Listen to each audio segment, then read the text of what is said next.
Interceptors. Put the box on.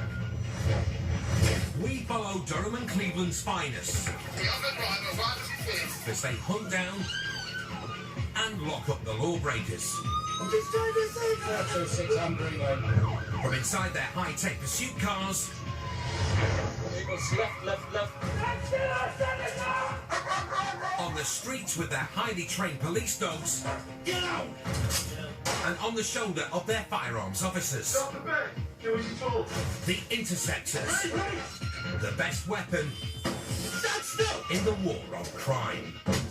Let's light the fires and burn some tires. Coming up, firearms in the dark, Drop down the knees now. a monster pursuit, Authority for TPAC, please. and a rooftop standoff.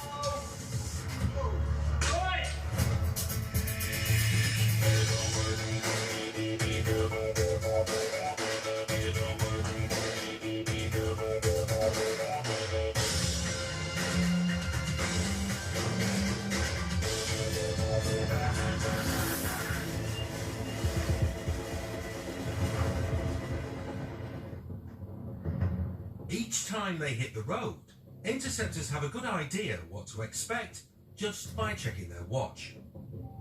It's a midweek day shift. Historically, not a great deal happens midweek day shifts, but you never know. There's a few people who's wanted on been wanted for a while, so we'll have a go for them to see what the day brings and see what mischief we can get into, really. It's Wednesday afternoon, traditionally a dull day out. But while Jacko patrols Durham, Paul Dixon has high hopes of some action in Hartlepool. I've just heard over the local radio that in the Jesmond Gardens part of Hartlepool there's supposed to be a small blue hatchback been racing around most of the afternoon. And whoever's reported it seems to think that the driver is only about 15 years old, 15 or 16 years old, or certainly looks very young anyway. Even the traffic's conspiring to suck the excitement from the day. Paul's stuck at the lights while cars pass on the main road up ahead, including a certain small blue hatchback. Red lights don't apply now, it's all about the blue ones.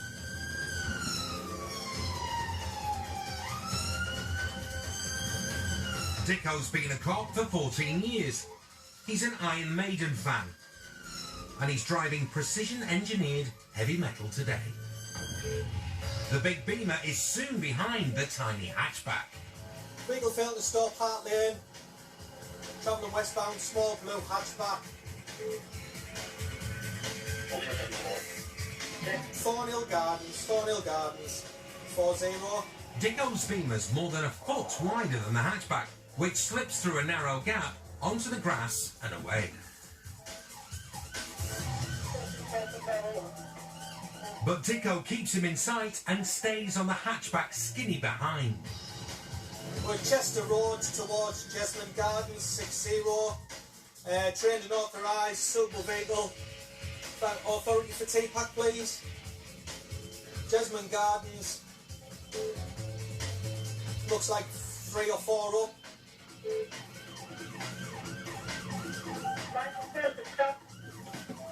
Well, I don't know. I can't get him stopped to ask him.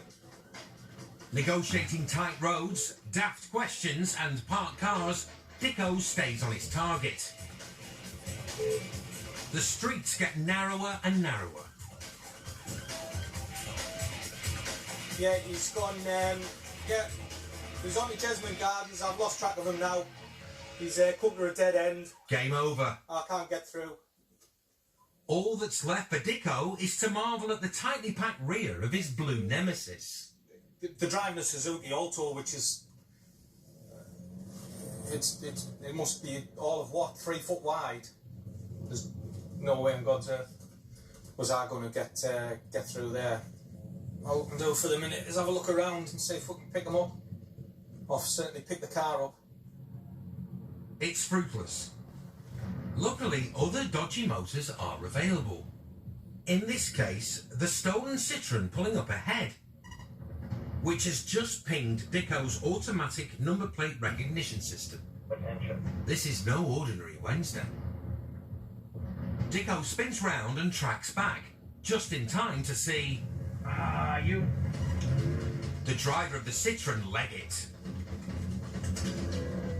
Now it's a foot race.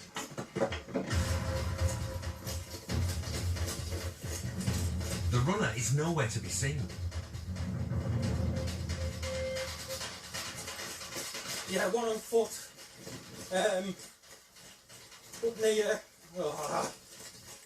stand by. I've lost sight of him now. He just ran off from a car when I went back round to talk to him. Having radioed in a description of the man, Paul's not a happy interceptor. You know, a Wednesday afternoon. You know, what happens on a Wednesday afternoon? Well, this happens on a Wednesday afternoon in place work. Luckily, other Pauls are available. Here he is. And this one's as keen as mustard. Can I come in, please? Montgomery Grove. It's across Montgomery Grove towards the rear of the shops. Half a mile away, Paul Mustard Faulkner clocks a man matching Dicko's description of the fleeing Citroën driver. And he's still running. Wait! Stand still! So's Mustard. But with his size 9 set to maximum warp and a voice set to stun, Wait! Stand still! the runner soon gives up the race. Where do you come from? Where's that? Trying to go walk. Got him detained. Hands out, mate. What? Hands out. What? This way. Section 5. Will do. Walk him back to the car. Swing your legs in. And that's why he's as keen as mustard. Couldn't have been any easier, to be honest. I'm not really that, impressed that he started to run, but I think he just gave up. He must have seen him run on the telly, I think, because he soon gave up. It's a win for the team, but while one Paul gets the glory, the other gets to wait for the recovery truck. Just when you think it's going to quieten off, that's it. All goes pipes on, as they say. The driver of the Citroën was charged with taking without consent and driving while under the influence of drugs. He awaits his day in court. The blue hatchback was recovered later that day, but the driver is still on the run. Yeah. Cheers.